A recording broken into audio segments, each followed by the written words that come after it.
Mga bi, ayan, meron kami ditong tuna belly na napakalaki. Ayan, nakikita nyo naman, di ba?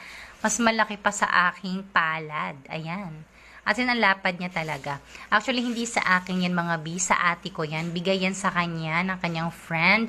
So, dahil off niya ngayon, ako ang magluluto. Ayan. O, so, dahil ako ang papalutuin niya, meron na naman akong share dyan, mga bi. Kaya, ayan, makakalibre na naman ang lola nyo ng pang-ulam. Ayan. Dalawa nga pala yung tuna belly na yan, BN, na-slice ko na yung iba. Yung kalahati yung isa yan.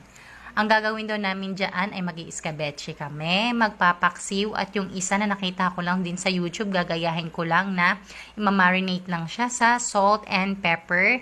Pagkatapos ipiprito sa butter, ang nilalagyan ng calamansi juice or lemon juice. Ayan.